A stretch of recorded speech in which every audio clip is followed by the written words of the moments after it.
الرجيم بسم الله الرحمن الرحيم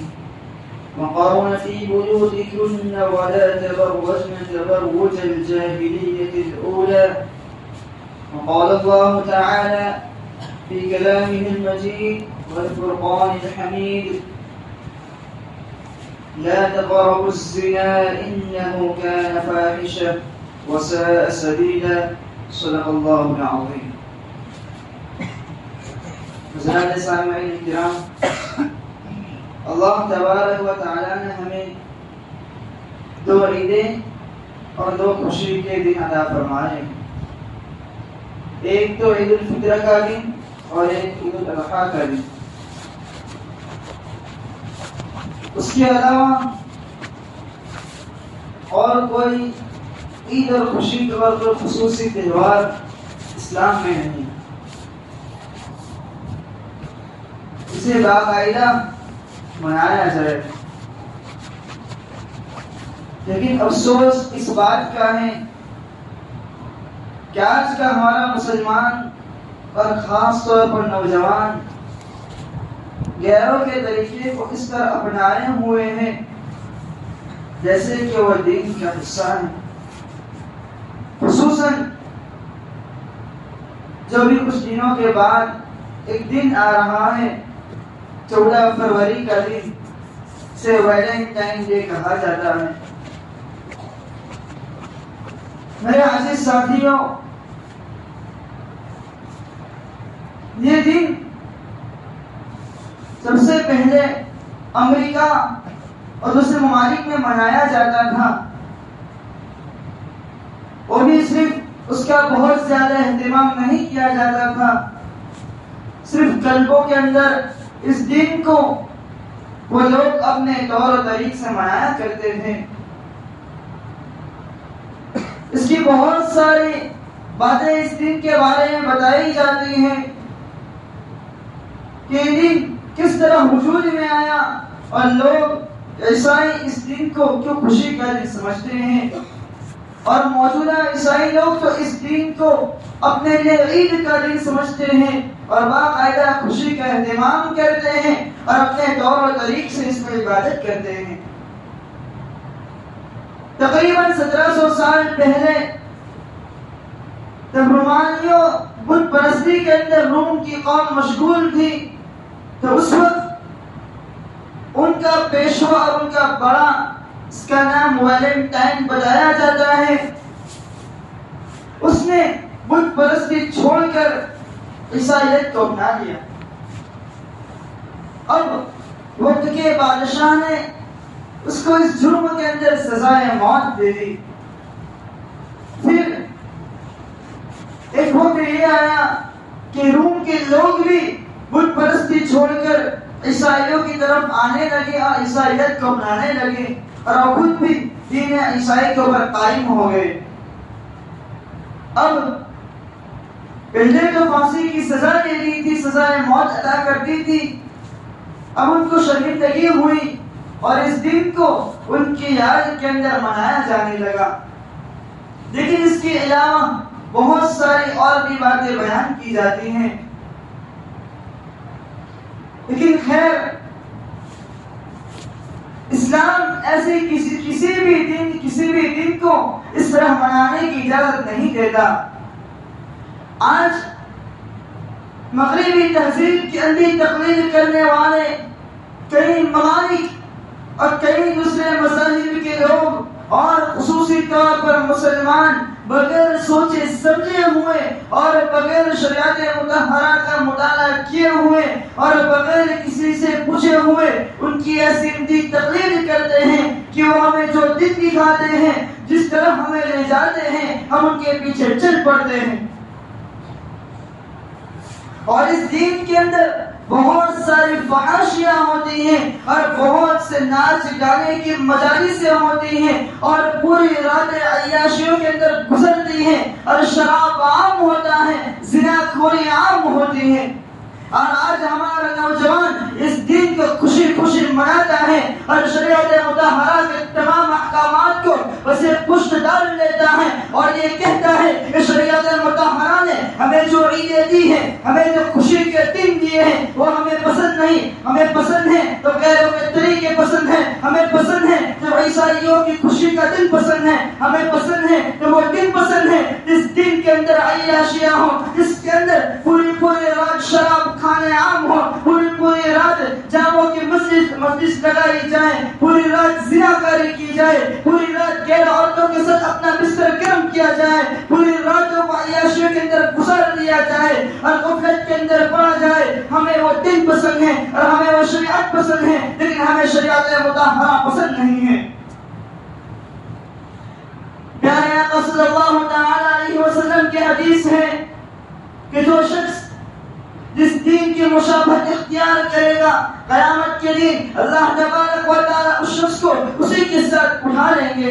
قیامت کے دن اسی کی صف میں اسے لا کر کھڑا کر دیا جائے گا۔ بظاہر وہ اپنے آپ کو مسلمان سمجھتا ہوگا، میری زندگی تو اسلام کے مطابق ہے، میری زندگی تو دین کے مطابق ہے، میری زندگی تو شریعت کے مطابق ہے، لیکن جب یہ دنیا میں آنکھیں بند ہوگی، آخرت کی آنکھیں جب کھلے گی، جب قبر میں جائے گا، وہ حشر کا میدان سجے گا، تو جب آواز آئے گی اس کو الگ کر لو، فلانے کو الگ کر لو، تو جو معلوم پڑے گا یہ شخص بظاہر تو مسلمان معلوم ہوتا تھا، لیکن یہ تو عیسائی کی صف میں ہے، یہ تو کفار کی صف میں ہے، یہ تو یہودی کی صف میں ہے۔ میرے دوست اور بزرگ ہیں، ہمارے کئی بار کوتاہیوں کے اندر ہیں۔ 14 فروری سے یوم محبت اور یوم عشق کہا جاتا ہے، یہ تو محبت کا دن ہے، بھلا اسلام میں یہ دن کہاں سے آ گیا؟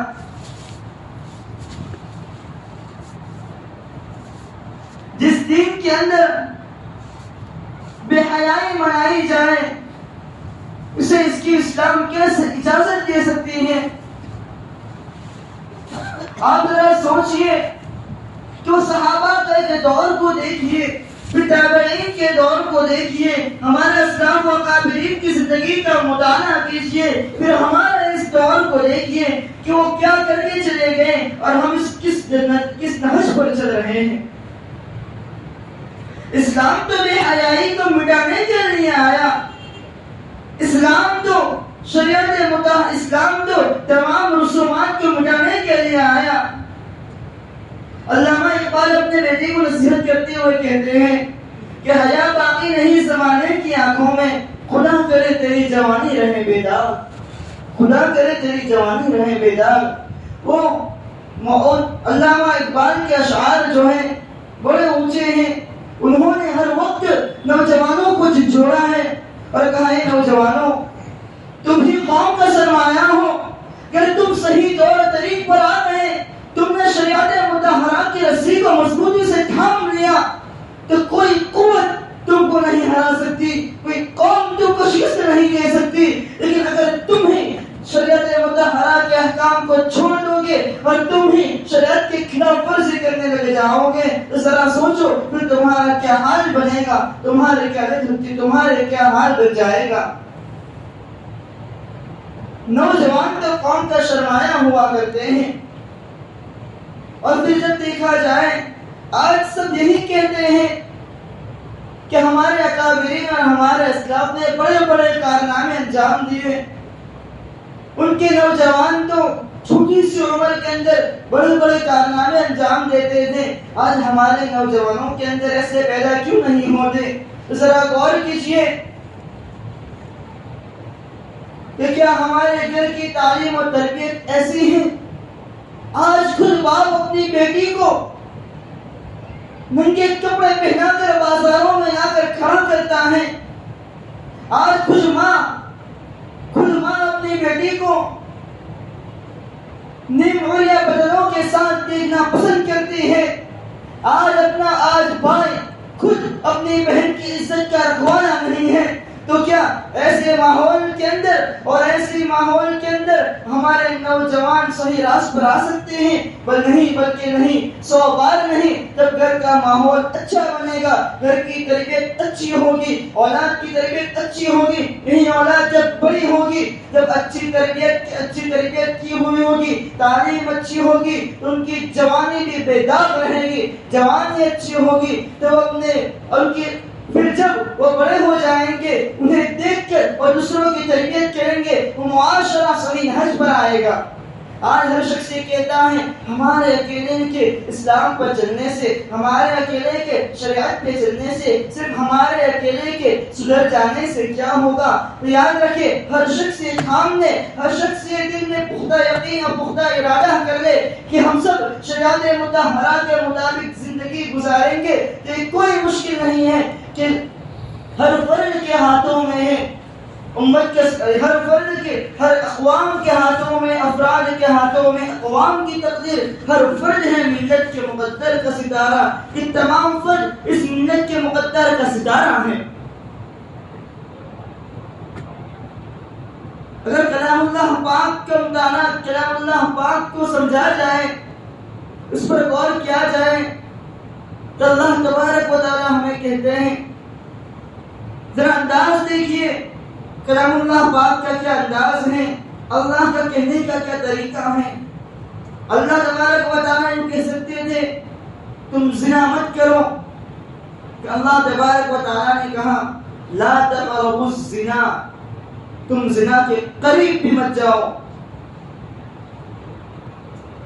اگر تم زنا کے قریب جاؤ گے تو تم زنا میں مبتلا ہو جاؤ گے، اگر تم اس برائی کے قریب بھی نہیں جاؤ گے، اس برائی پہ پہنچنے سے پہلے جو اسباب ہیں اسی کو تم اختیار نہیں کرو گے، تم اس گناہ سے بھی اللہ کے فضل و کرم سے بچ جاؤ گے۔ اگر ہم ایسے دین جو بے حیائی کا دعوت دیتے ہیں، اور ایسے تہوار اور ایسے عیدیں جسے لوگ عیسائی عید مناتے ہیں، ہم اس کے قریب بھی نہ جائیں، ہم اس کے اندر شریک نہ ہو، تو پھر ہم اس بے حیائی کے قریب بے حیائی میں مبتلا نہیں ہوں گے۔ لیکن اگر جائیں گے، بعض مرتبہ کہتے ہیں کہ ہم تو صرف ان کے ساتھ، ہمارے دوستوں کے ساتھ جاتے ہیں، کچھ دیر بیٹھتے ہیں، ہم آ جاتے ہیں۔ لیکن اگر وہ دوست جو ہمیں شریعت مطہرہ کی طرف سے شریعت مطہرہ سے دور کرتا ہے، ایسے دوست، ایسے والدین اور ایسے کسی بھی شخص کی بات کو نہیں مانا جاتا ہے جو بات شریعت مطہرہ کے خلاف ہو۔ اللہ تبارک و تعالیٰ نے کہا، اللہ تبارک و تعالیٰ کلام اللہ پاک میں اپنی عبادت کے بعد والدین کے تذکرہ کرتے ہیں، کیا میری اطاعت ہے پھر والدین کی اطاعت ہے، والدین کی فرما برداری کیجیے۔ لیکن اگر یہی والدین جو نماز چھوڑنے کا حکم دے تو ان کی باتوں کو تسلیم نہیں کیا جائے گا، اگر یہی میرے دوست تجھے بے حیائی کا حکم دے تو ان کی باتوں کو بھی تسلیم نہیں کیا جائے گا، ان کی باتوں کو تبھی مانا جائے گا ان کی بات شریعت مطہرہ اور دین اسلام کے مطابق ہو۔ اخیر میں دعا ہے کہ اللہ تبارک و تعالی ہم سب کو دین کی صحیح سمجھ، صحیح فہم عطا فرمائے، اور ان تمام بے حیائی کے دنوں سے ہمیں دور رکھے اور ہمارے نوجوانوں کی حفاظت کرے۔ آمین۔ وآخر دعوانا الحمد للہ رب العالمین۔